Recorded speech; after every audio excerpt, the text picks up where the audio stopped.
take to the streets in Paris and other major cities across the country on the 10th day of national strikes. Almost 2 weeks after the government passed its own pension reform, unions vowed to continue the protests until they backed down. Around 740,000 people took part in the protests, according to the Interior Ministry, and 27 arrested. Tensions have been running high here in central Paris. Protesters have been burning trash cans and scooters, building barricades to prevent riot police from coming to this side of the avenue. Two very big groups of riot police are in each side of this avenue, and they've been using tear gas to try and disperse demonstrators. 13,000 officers were deployed across the country, more than 5,000 here in the French capital alone, but that didn't help calm things down, quite the opposite. Many here are saying this is no longer about only the reform of the pension system, but about inflation, the high cost of living, climate inaction, and a series of policies of Emmanuel Macron's administration they say they are against. This is going to be a very difficult situation for the administration of the French president to deal with. And protesters are already calling for another march here in Paris on Thursday.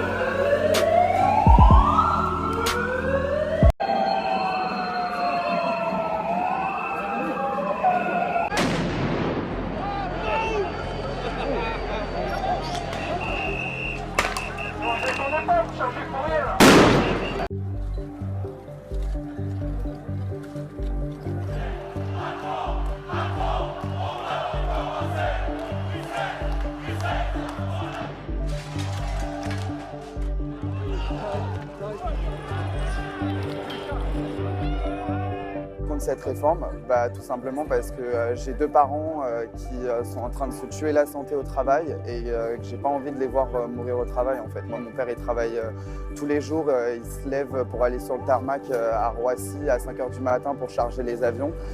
J'ai du mal à le voir à 64 piges continuer à se lever à 3 h du matin, quoi. Donc,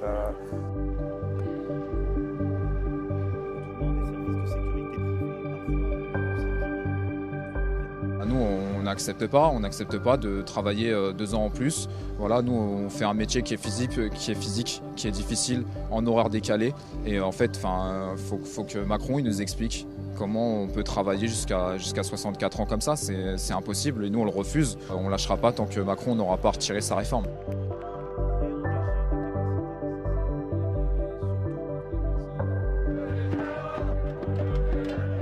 Je pense que quand tu as des institutions qui nous écoutent vraiment pas, quand on fait des manifestations pacifiques et qui sont déclarées, non, il faut trouver d'autres moyens d'agir pour avoir de la visibilité, quoi. C'est quelque chose qui, là, on n'est pas écouté quand on agit pacifiquement, quand les intersyndicales essayent de rencontrer le président.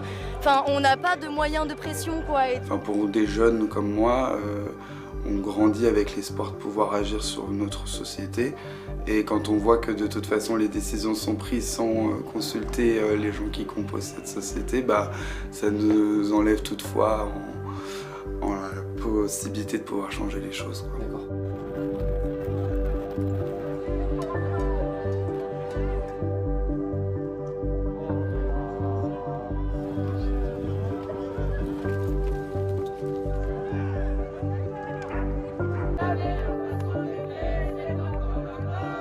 Even with the reform, they will have a problem of money.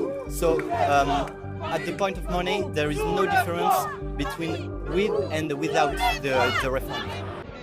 Nous, ce qu'on exige, c'est simplement le retrait, parce que tout simplement, il y a d'autres types de réformes qui peuvent être engagées. Il n'y a eu aucune discussion depuis le début, donc ça ne m'étonne pas du tout. Et je pense que...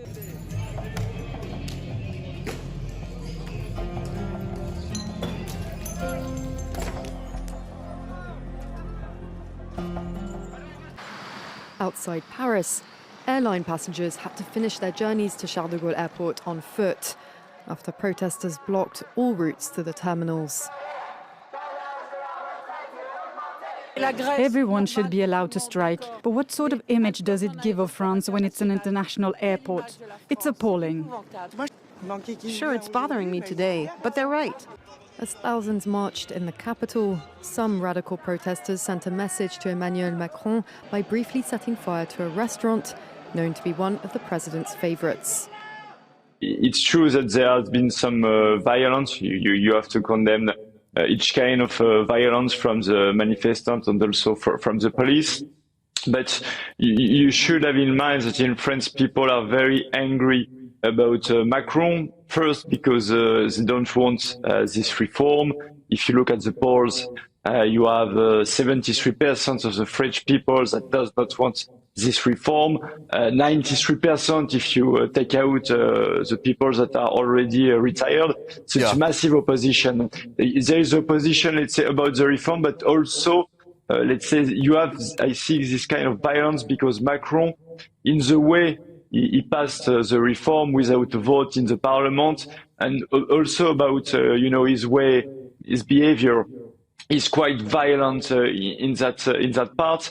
And he always, I don't know why he always speak badly about French people and so on. Just the day before the strike, it looked like he wants, the chaos to be the law and order party. But it's not working anymore. He did that after the yellow jacket, but now it's not working. And if you look all the polls, whether it's for presidential election or parliamentary election, Macron is really very, very low everywhere in France. Yeah, your party has supported these protests, but in your view, what can they achieve? Well, they've given President Macron a very difficult time. He hardly sleeps at night. That's not to be scoffed at.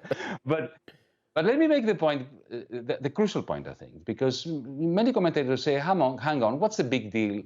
He pushed up the age of retirement from 62 to 64. Well, that's not such a radical change. Well, maybe it doesn't sound very radical until you come across a startling statistic. Demographic statistic. Did you know that a poor French worker, male French worker, lives on average 10 years fewer than a rich salary receiver living in Paris in one of the fancy arrondissements of the beautiful capital of France? 10 years difference.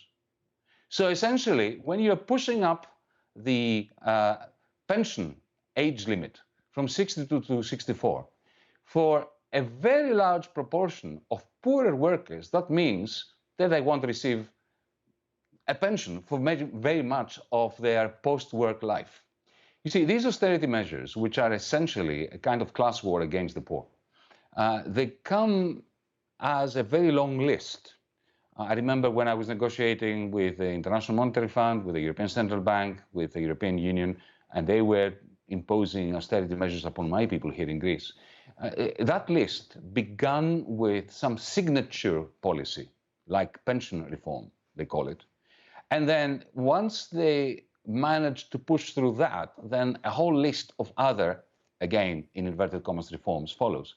So you have to understand that what the majority of the French public realize, is that it is the thin edge of the wedge. If they let this seemingly innocuous increase in the age limit go through, then a whole host of other policies are going to be implemented that will continue to redistribute income from those who are struggling to those who are very affluent.